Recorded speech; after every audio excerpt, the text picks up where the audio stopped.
College کی on line classes میں آپ کا استقبال ہے۔ بچوں، آج ہم میر تقی میر کی ہماری باقی کی اگلی 2 غزل کی تصریح پڑھیں گے۔ کل ہم نے ان کی شروعاتی 3 غزل کی تصریح پڑھی تھی، اور اس سے پہلے ہم نے ان کی حیات زندگی اور ان کی مختصر سا تعارف کیا تھا۔ تو چلیے اگلی جو ہماری اس سلسلے کی جو غزل ہے ان کی، وہ ہے ہمارے آگے جب ترا کسوں نے نام لیا۔ تو یہ ہے ہماری میر کی اگلی غزل، میر کی غزل۔ تو جو تیسرے نمبر کی غزل ہے وہ ہے ہمارے آگے ترا جب کسوں نے نام لیا۔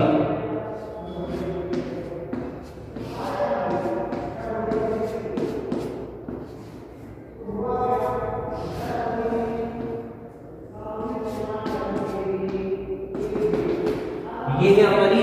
نشاب کی تیسری غزل، میر تقی میر کی غزل۔ تو چلیے شعر با شعر ایک ایک شعر کی ہم تصریح شروع کرتے ہیں، ہر اشعار کی تصریح پڑھیں گے۔ پہلا شعر ہے ہمارے آگے جب ترا کسوں نے نام لیا، دل ستم زدہ کو ہم نے تھام تھام لیا۔ تو دیکھیے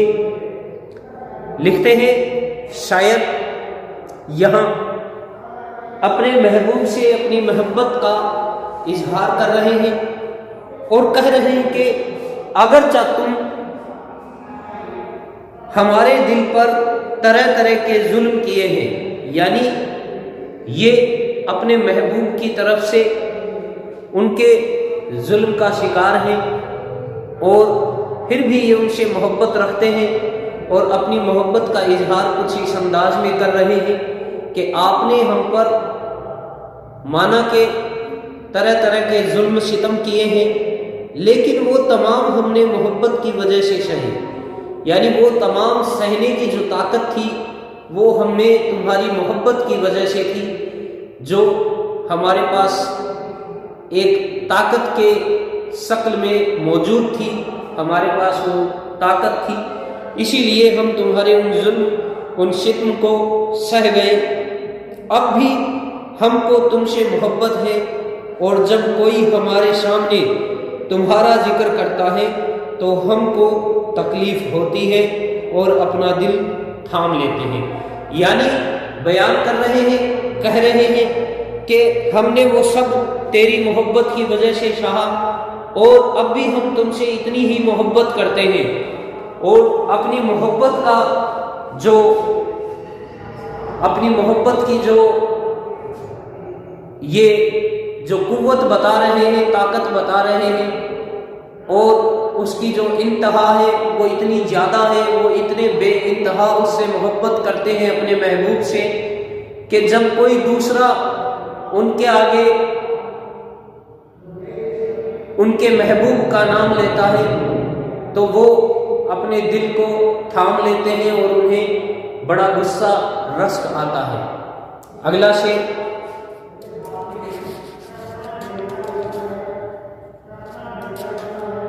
دوسرا شعر ہے قسم جو کھائی بھی تو تالے زلیخا کی، عزیز مصر کا بھی صاحب ایک غلام لیا۔ لکھتے ہیں اس شعر میں، دیکھیے یہاں یوسف علیہ السلام کا ذکر ہو رہا ہے، ان سے جو محبت زلیخا کرتی تھی ان کا ذکر ہو رہا ہے، یوسف زلیخا کا ذکر ہوگا، خاص طور سے زلیخا کا۔ تو دیکھیے میر اس بات پر افسوس کر رہے ہیں کہ قسم ہی اگر کھانی تھی تو پھر کسی کامیاب عاشق کی قسم کھاتے، یعنی زلیخا اپنی محبت میں ناکام رہی تھی، یوسف علیہ السلام کو وہ اپنی طرف متوجہ نہیں کر پائی تھی، متاثر نہیں کر پائی تھی، اور اس کی جو محبت تھی وہ ایک طرفہ ناکام محبت تھی۔ تو یہ اپنے محبوب کو کہہ رہے ہیں کہ اے محبوب، اگر قسم ہی کھانی تھی تو پھر کسی کامیاب محبت کی قسم کھاتے، اس ناکام، بلکہ آپ نے تو ایسی ناکام محبت کی قسم کھائی ہے۔ کہتے ہیں یہ کیا ناکام عاشق یعنی زلیخا کی قسمت کی قسم کھا رہے ہیں جو کہ حضرت یوسف جیسی بابرکت شخصیت پر عاشق ہو گئی تھی۔ اگلا شعر، خراب رہتے تھے مسجد کے آگے میخانے، نگاہ مست نے شاقی کی انتقام لیا۔ لکھتے ہیں مسجد عبادت کی جگہ ہے اور میخانہ میں نافرمانی ہوتی ہے، اسی وجہ سے میخانہ کے مقابلے میں مسجد آباد تھی، جبکہ میخانہ ویران رہتا تھا۔ لیکن شاقی شراب پلانے والے محبوب کی مست نگاہ نے مسجد سے وہ انتقام لیا کہ تمام کے تمام لوگ مسجد کے بجائے میخانے کی طرف آنے لگے۔ یعنی یہاں وہی روایت کے اعتبار سے اگر کہیں تو کچھ اس طرح کے الفاظ کا استعمال کیا ہے، بلکہ ہم جانتے ہیں کہ یہ بد ذہن انسان تھے میر تقی میر، ان کے بارے میں ہم پڑھ چکے ہیں۔ خیر، ان کی شاعری دیکھیے، یہ کیا کہہ رہے ہیں کہ میخانے نے اپنا انتقام مسجد سے لیا ہے، کیونکہ مسجد جب آباد تھی اس دوران کیا تھا، میخانے ویران پڑے تھے، لیکن اپنے محبوب کی ان مست نگاہوں کا ذکر کر رہے ہیں، اس حسن و جمال کا ذکر کر رہے ہیں، اس کی حسین آنکھوں کا ذکر کر رہے ہیں کہ ان کی آنکھوں کا جو جام ہے اس کو پینے کے بعد میں سب نافرمان ہوتے جا رہے ہیں اور مسجد ویران ہوتی جا رہی ہے اور میخانے آج آباد ہوتے جا رہے ہیں۔ تو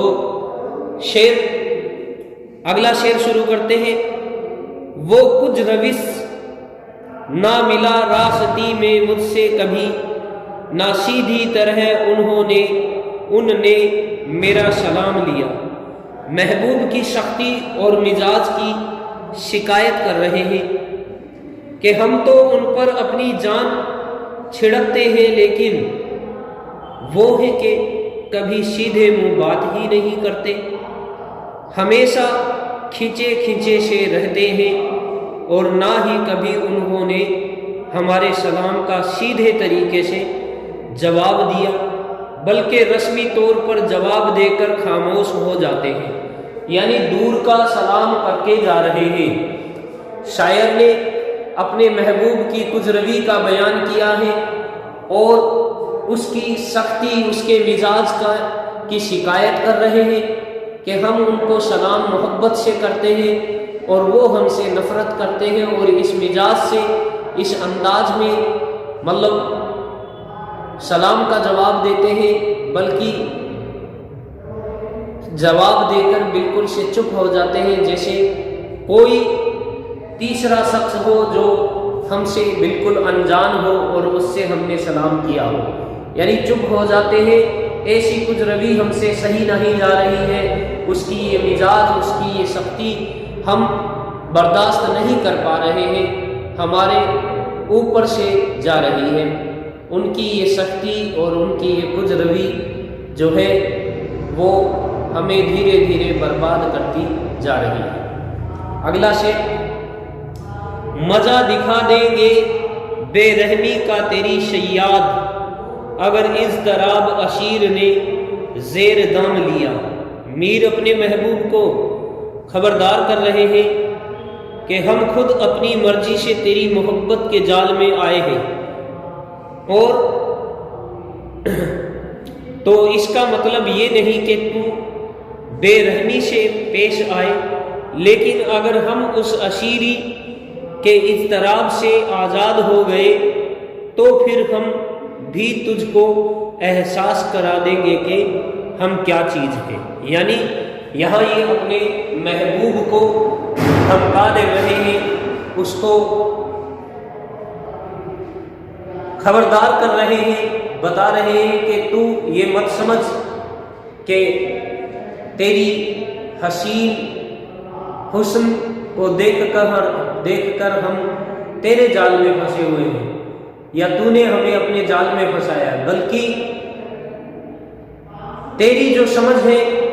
اس سے بالکل برعکس ہے، اس سے بالکل الگ ہے۔ ہم خود اپنی مرضی سے تیرے جال میں آئے ہیں، اور اگر ہم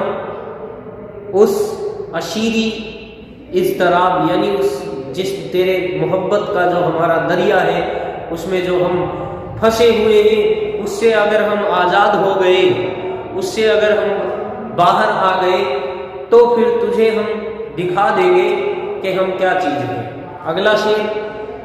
میرے سلیقے سے میری نبھی محبت میں تمام عمر ناکامیوں سے کام لیا۔ شاعر لکھتے ہیں کہ میں تمام عمر اپنے عشق میں ناکامیاب رہا، اور اس کو میں نے اپنا موضوع سخن بنایا جو کہ میری محبت کا سلیقہ تھا، لیکن دیکھا جائے تو میری اصل کامیابی یہی ہے کہ اس موضوع کی وجہ سے زندہ و جاوید ہو گیا۔ یہاں یہ اپنے شاعری کی، اپنے کلام کی خاصیت بتا رہے ہیں اور بیان کر رہے ہیں کہ ہم نے اپنے کلام میں اپنی زندگی کو شامل کیا ہے، ہماری آپ بیتی کو ہم نے ہمارے کلام میں جگہ دی ہے، اور اس کلام کی وجہ سے ہم اتنے مشہور ہو گئے ہیں کہ آج اردو ادب کی، اردو شاعری کی دنیا میں، غزل کی دنیا میں آج ہم خدائے شکر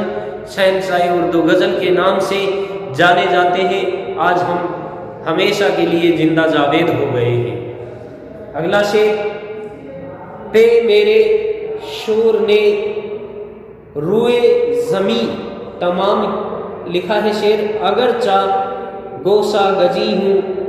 میں شاعروں میں میر، پہ میرے شور نے روئے زمیں تمام کیا۔ یہاں یہ اپنی حالت اور شاعری کے متعلق کہہ رہے ہیں کہ اگرچہ شاعروں میں گوشہ گجی ہوں، لیکن پھر بھی میری شاعری نے پوری دنیا میں ایک شور برپا کر رکھا ہے۔ تعلی کا شعر ہے، یہ جو شعر ہے وہ تعلی کا شعر ہے۔ دیکھیے یہ اپنی شاعری کی خاصیت بتا رہے ہیں اور کہہ رہے ہیں کہ بالکل میں شاعروں میں کیا ہوں، گوش و گجی ہوں، یعنی گوشہ گجی یعنی الگ رہنے والا سے مراد ہے، گوشہ گجی ضرور ہوں، لیکن پھر بھی جو میری شاعری ہے اس نے پوری دنیا میں دھوم مچا رکھی ہے، اور ہر طرف میرا ہی شور ہنگامہ برپا ہے۔ نیا ان کی 5ویں غزل پڑھتے ہیں، یہ جو تھی یہ ان کی 4تھی غزل تھی، معافی چاہتا ہوں، اگلی غزل ہے 5ویں، کل ہم نے 3 غزل کر لی تھی۔ یہ غزل ہے پتا پتا بوٹا بوٹا، حال ہمارا جانے ہے جانے نہ جانے، گل ہی نہ جانے بات تو سارا جانے۔ بڑی مترنم غزل ہے اور بہت ہی منظم، ترنم سے مراد ہے یہاں موسیقیت اس غزل میں پوری طرح سے بھری ہوئی ہے۔ تو چلیے شروع کرتے ہیں۔ پہلا شعر ہے پتا پتا بوٹا بوٹا، حال ہمارا جانے ہے جانے نہ جانے، گل ہی نہ جانے باغ تو سارا جانے ہے۔ تو چلیے اس شعر کا جو مفہوم ہے، اس شعر کی تشریح ہے وہ پڑھتے ہیں۔ دیکھیے یہاں شاعر تکراری لفظ سے کیا پیدا کر رہے ہیں، نغمگی پیدا کر رہے ہیں۔ جو لفظوں کی تکرار انہوں نے پیدا لکھی ہے، پتا پتا بوٹا بوٹا، اس سے اس میں ایک نغمگی ترنم پیدا ہو چکا ہے جس سے اسے گائی بھی جا سکتی ہے۔ تو لکھتے ہیں میر اپنے محبوب کی لاپرواہی اور ظلم و ستم کی شکایت کرتے ہیں، اور کہہ رہے ہیں کہ عشق میں ہمارا حال اس بلبل کی طرح ہے جس نے گل کی محبت میں حالت خراب کر لی ہے، اور اس کی اس حالت سے گلستان کا ایک ایک پتا اور بوٹا واقف ہے، اس کے باوجود اگر محبوب انجان بنتا ہے تو اس کا کوئی علاج ہمارے پاس نہیں ہے، یہ ہماری بدقسمتی ہے۔ دوسرا شعر، عاشق سا تو شادہ کوئی اور نہ ہوگا دنیا میں، جی کے زیاں کو عشق میں اس کے اپنے وارا جانے ہیں۔ لکھتے ہیں عاشق کی معصومیت کے بارے میں شاعر کہہ رہے ہیں کہ پوری دنیا میں عاشق سے زیادہ سیدھا سادہ شخص کوئی نہ ہوگا، کہ وہ محبوب کے ہر کام کو اپنی خوشی کا ذریعہ سمجھتا ہے اور سمجھتا ہے کہ اس کی محبت میں وہ اپنی جان تک کو قربان کرنے کے لیے تیار رہتا ہے اور اس میں اپنا ہی فائدہ سمجھتا ہے۔ اگلا شعر، چاراہ گری بیماری یہ دل کی رسم شہر حسن نہیں، ورنہ دل بر ناداں بھی درد کا چارہ جانے ہیں۔ یہاں عشق کی بیماری کا ذکر کر رہے ہیں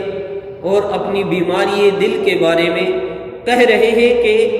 حسن کے شہر یعنی محبوب کے شہر کی کوئی رسم نہیں ہے کہ وہاں عاشقوں کے دل کا علاج ہو،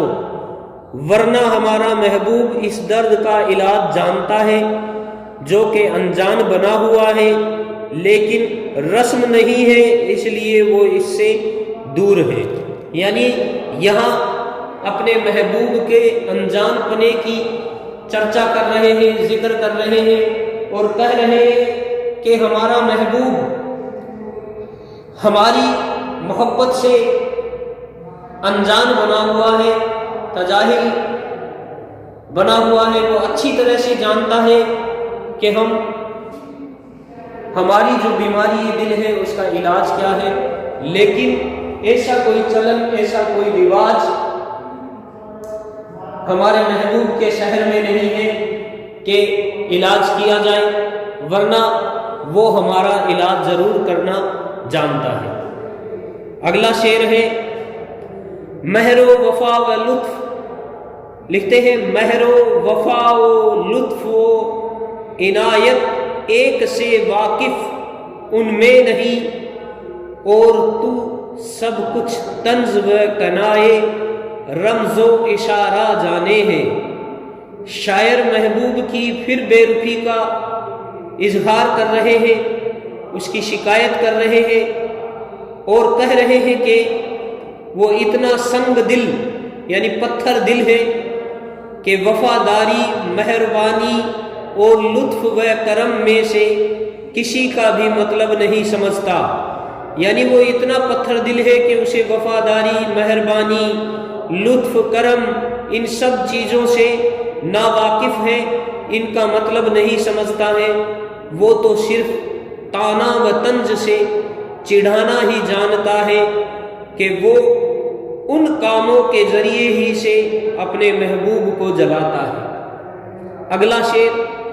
عاشق تو مردہ ہے ہمیشہ جی اٹھتا ہے دیکھے اسے، یار کے آ جانے کو یکا یک عمر دوبارہ جانے ہیں۔ لکھتے ہیں عاشق کی دلی کیفیت کا اظہار کر رہے ہیں، وہ ہمیشہ محبوب کے ظلم و ستم اور حسن کی وجہ سے مردہ رہتا ہے، اس کو سوائے اپنے محبوب کے اور کچھ یاد ہی نہیں رہتا، اور وہ زندگی سے بھی مایوس رہتا ہے، لیکن جیسے ہی محبوب سے ملاقات ہوتی ہے تو اس میں جان آ جاتی ہے، گویا کہ اس کو دوبارہ زندگی مل گئی ہو۔ اگلا شعر، کیا کیا فتنے سر پر اس کے لاتا ہے معشوق اپنا، جس بے دل بے تاب و تواں کو عشق کا مارا جانے ہے۔ وہ عاشق جو اپنے دل کے ہاتھوں عشق کی وجہ سے مجبور اور کمزور ہو گیا ہے، اس سے اس کے معشوق کے ظلم و ستم کے حالات معلوم کرنے چاہیے کہ وہ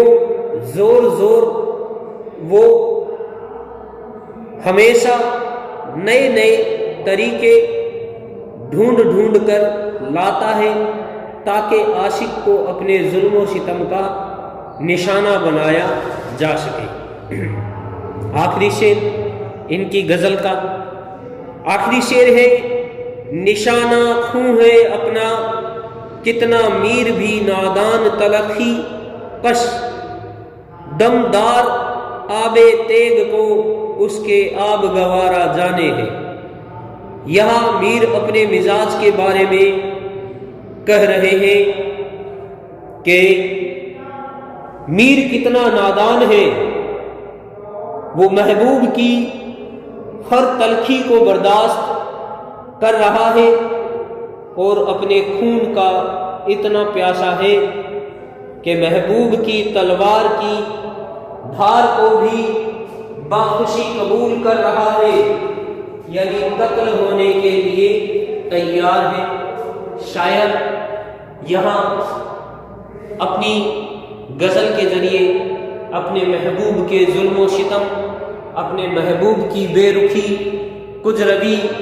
بے وفائی کا ذکر کر رہے ہیں اور شاعر اپنے دلی کیفیات کا اظہار کر رہے ہیں اور بتا رہے ہیں کہ ہم اپنے محبوب سے اتنی محبت کرتے ہیں، اگر وہ ہمیں قتل بھی کرنا چاہے، اگر وہ ہمیں قتل اپنے ہاتھوں سے بھی کرے تو ہم خوشی خوشی ہم اس کے مقتل بن جائیں گے، اس کے لیے اپنا سر جھکا دیں گے اور اپنا سر قلم کرا لیں گے۔ اس سے ہم اتنی محبت کرتے ہیں کہ اس کی محبت میں ہم اس کے ہاتھوں چاک ہونا بھی منظور کرتے ہیں۔ تو یہ تھی میر تقی میر کی باقی کی ہمارے نصاب میں شامل غزلیں۔ کل ہم میر تقی میر کی شاعری کا جائزہ لیں گے، ان کی جو غزل نگاری ہے اس پر اظہار خیال کریں گے۔ شکریہ۔